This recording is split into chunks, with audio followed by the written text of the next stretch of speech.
100 Stones. Written by J.J.Amies. Narrated by Jill de Villiers. Forward. Free floating. Could I have a helium balloon, please? A purple one would be nice. Light purple, I think. The shopkeeper eyed Anne warily. A single balloon? Is it for a child's party? No, it's not. I just need one, and I'd like you to write the word consciousness on it in black felt-tip pen, please. Anne felt awkward about this request, in part because it had gone so wrong in earlier years. 2 years ago, at a party shop in the shopping mall, the young, gum-chewing assistant in charge of the helium gas canister had brought out a pen and written conscience on the balloon with a flourish. When Anne corrected her, the girl had sighed deeply and written consciousness on a second balloon.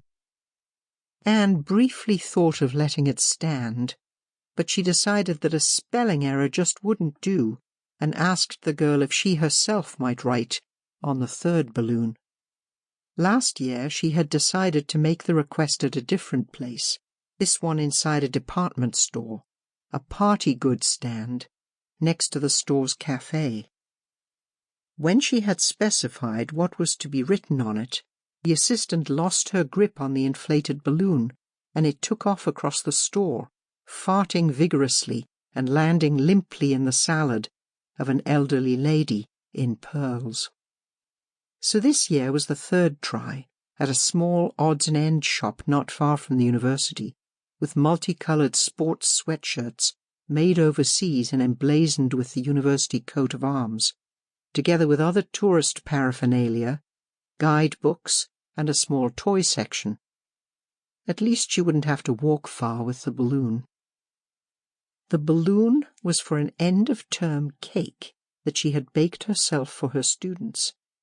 Last night she had laboured over decorating it with a rather distorted brain made of grey icing squiggles.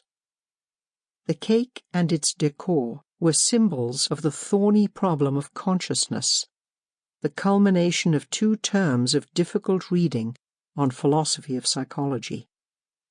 The balloon was meant to float above the brain, representing the controversy over whether consciousness was reducible to mere brain activity or was a more mysterious substance.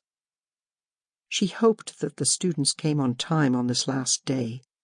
It was always awkward if the class was already munching the cut-up cake when the last few trickled in, looking up in surprise at the stray balloon with spidery writing on it, zigzagging between the ceiling air vents. Anne's career path had seemed determined from an early age. She was a precocious child, maddeningly curious but with a tendency to leap to conclusions on insufficient data. Her childhood was marred by an episode in which she accidentally betrayed the father of her best friend, due to her nosing about in grown-up business that she could not understand. A life in science, but not too settled a science, was the inevitable path for Anne. Her older brother had buckled down to do the hard work of engineering and mathematics, filling used envelopes with scribbled calculations and inventions, even at family dinners. Anne flit more lightly over the harder subjects, being bright enough to do well without commitment or inspiration, until she landed on the field of experimental psychology. She discovered at university that she could excel in the subject just by being more critical than her fellow students. Yet new horizons were everywhere in this young science, with the result that she was not yet bored, even 20 years later. Her publication record showed her continued trait of flightiness, but she survived the accusations of superficiality by reading and learning philosophy of mind and holding her own in learned conversations on the matter. Her newfound wisdom inspired the class on philosophy of psychology, a class that stretched her to the limit of her understanding every year. It was spread across 2 terms in the Sample complete. Ready to continue?